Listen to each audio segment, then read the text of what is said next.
What's going on, man? It's your boy Butler. It's the best day of my life. Tomorrow's and I promise you're going to do your little dance while they still playing your song. I don't know what's going on in Alabama, but they're saying that they have had multiple arrests in the Alabama Police Department. We're going to go in. I have not seen this footage. I will react to it. I'll try not to stop it because y'all say y'all don't like when I talk too much. But let's see what we got going on in Alabama. Joined here by Sheriff Matt Gentry. This is a sad day for law enforcement, but at the same time, it is a good day for the rule of law. The grand jury of Cullman County has recently returned multiple felony and misdemeanor indictments on 5 Hanceville police officers and 1 spouse of an officer. As DA, I would like to thank several agencies and individuals for their assistance in this investigation. The Alabama State Bureau of Investigation, Special Agent Jamie King, who led this investigation. Alabama Attorney General Steve Marshall and his staff. The Attorney General's office reviewed these charges before we took them to the grand jury, and General Marshall and I have remained in close contact throughout this process. The Alabama Ethics Commission and Special Agent Chris McKay, Cullman County Sheriff Matt Gentry and his staff for their assistance, as well as the Cullman Police Department, who provided assistance, and the Wallace State Police Force, who responded in this case. I want to go through the charges and the individuals at this time, and we're going to have something on the screen. Let me see what's on the screen, folks. The Cody Allen Kelso, 2 counts of computer tampering, solicitation to commit a controlled substance crime, use of office for personal gain, and tampering with physical evidence. Jason Scott Wilbanks, 2 counts of computer tampering, 2 counts use of office for personal gain, 2 counts solicitation to commit a controlled substance crime, and tampering with physical evidence. Jason Shane Marlin, 2 counts of failure to report an ethics crime and tampering with physical evidence. William Andrew Shelnut, tampering with physical evidence, 1 count. Eric Michael Kelso, 4 counts, unlawful distribution of a controlled substance, 2 counts, conspiracy to unlawfully distribute a controlled substance. His spouse, Donna Reed Kelso, 2 counts, unlawful distribution of a controlled substance, 2 counts, conspiracy to unlawfully distribute a controlled substance. All charges are felonies, with the exception of tampering with physical evidence, which is a Class A misdemeanor. The grand jury, and I'm going to speak about the grand jury and their work, but first I want to tell you the grand jury's findings and recommendations, which were unanimous and made public by the grand jury. I'm going to read these 9 points for you. Number 1, that any current or former officer of Hanceville Police Department indicted be suspended from law enforcement by the Alabama Peace Officers Standards and Training Commission. Number 2, that the Hanceville Police Department be immediately abolished. Number 3, that another law enforcement agency, whether local or state, be tasked with protecting the citizens of Hanceville. Number 4, based upon the investigation by the State Bureau of Investigation, we, the grand jury, find that the Hanceville Police Department is a particular and ongoing threat to public safety. Number 5, that there is a rampant culture of corruption in the Hanceville Police Department, which has recently operated as more of a criminal enterprise than a law enforcement agency. Number 6, that the Hanceville Police Department has abused public trust by its failure of oversight, lack of leadership, and negligent training and hiring. Number 7, that the Hanceville Police Department has failed to account for, preserve, and maintain evidence, and in doing so has failed crime victims and the public at large. This evidence is unusable. Damn, that Number means 8. somebody coming home. This grand jury toured the Hanceville jail on February 12th, 2025. We, the grand jury, have zero confidence in the Hanceville Police Department's ability to maintain a jail or to meet basic health and safety needs of jail personnel or inmates. Number 9, that the death of former Hanceville dispatcher Chris Willingham is the direct result of Hanceville Police Department's negligence, lack of procedure, general incompetence, and disregard for human life. Signed by the foreman, February 14th, Get to it, man. Let's 2025. see what's going on. I want to thank this grand jury. Only the grand jury knows all of the facts in this case. The grand jury was 18 people from all walks of life and different backgrounds from all over Cullman County. They took an oath to diligently inquire indictable offenses without malice or fear and to the best of their ability. Before we started, the grand jury and I said a prayer together, and we asked that the Lord's wisdom and discernment guide every part of this process. They reviewed the evidence for days, and they weren't afraid to ask tough questions. This grand jury upheld their oaths on behalf of the citizens of Cullman County, and they were unanimous in their recommendations, and they were unanimous in all the indictments that I've listed. I want to talk about the evidence room, and we're going to have another slide for you. One of the most concerning things that we discovered in this process was that Hanceville Police Department's evidence room was not secure. Criminal evidence must be secured in order to have that evidence for prosecution and to ensure due process. This evidence room was anything but secure.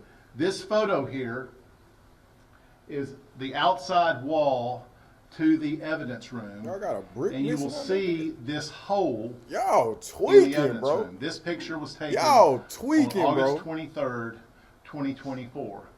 You will also notice a broomstick in the corner that is green with a white handle on it. Y'all And in the next couple slides, you will see what that broomstick was used for in this hole. You lying to me. You I'm lying not to going to me. name the individual pictured here. This is someone who works there. And you can see Let us see this it. individual has this stick in his hand and is pushing it in the door, in the hole, to jimmy open the door. And the grand jury watched a lot of videos. This is from security camera footage showing this evidence room was routinely accessed by individuals who were not authorized to do so, Them folk going going getting in and that out dope. using this stick through the hole in the wall. And we have one more photo of that. This is from the same transaction here, where this individual who had the stick is actually sticking his head and upper body into the hole, attempting to jimmy open the door, which was a quite common occurrence. I'm gonna stuck his whole head inside. That's our final slide for that. I want to say this for the citizens of Hanceville. The citizens of Hanceville deserve equal protection under the law. They deserve to have a safe community just like everyone else in this county. I have been in touch with Hanceville officials this week. Mayor Sawyer and the council have pledged their full cooperation throughout this process. Y'all folks, man, what This they doing, morning, y'all? What Hanceville the Municipal police Judge selling Ethan drugs? What's Maherd going on? entered an order calling for an audit of the evidence room, and he is joining me in asking state officials to conduct that audit. With these indictments, these officers find themselves on the opposite end of the laws they were sworn to uphold. Wearing a badge is a privilege and an honor, and that most law enforcement officers take seriously. A badge is not a license to corrupt the administration of justice. Get to the facts. And when law enforcement officers abuse their power, they do damage to the public's trust in law enforcement. Our law enforcement officers in this county put their lives on the line every day to protect the citizens. We get it, bro. You're pissed off. And those officers who would break the law diminish the sacrifices of the overwhelming majority of officers who protect and serve. Okay. And when law enforcement officers do not meet the standard that they should, they will be held accountable. Now, we will allow some time for questions. I'm not going to discuss the facts of these you cases. Ain't gave us the juice, I will man. answer any general questions to the extent possible, but first I will defer to Sheriff Gentry. Thank you, DA. You know, there's nothing more important to us in law enforcement than good, honest law enforcement. When we have those that do wrong, it hurts us all. The reason I'm standing here today with the district attorney because I believe in doing what's right. How many cases there are? We are working on that. All citizens of Cullman County. Man, y'all ain't answering no question. News update for you now in Cullman County over the Hanceville Police Department. And that update coming within the last couple of minutes. And News 19's Nikki Marker joins us live from Cullman County. So, Nikki, what's the update? Greg, Lauren, in literally just the past few minutes, we saw an official with the Hanceville City Hall come outside and post a paper sign on the outside of that door. Now, the sign is saying that after a productive meeting between Sheriff Matt Gentry with the Cullman County Sheriff's Office and with Mayor of Hanceville Jim Sawyer, they've decided that starting at 5 p.m. today, all of the calls in the Hanceville police jurisdiction will be temporarily taken over by the Cullman County Sheriff's Office. Now, they also decided that next Thursday, February 27th at 5 p.m. at Hanceville City Hall, they're going to have a public meeting where they will decide, they're going to address the current status of Hanceville PD and also talk about what the future looks like. Again, that's a public meeting happening on February 20th. Man, what y'all done did? Man, what the facts at, man? What y'all do? I know y'all in there selling drugs, bro. What y'all done did, man?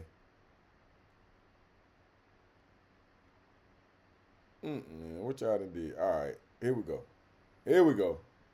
The district attorney prosecuting the case is Champ Crocker, and he is live with me now.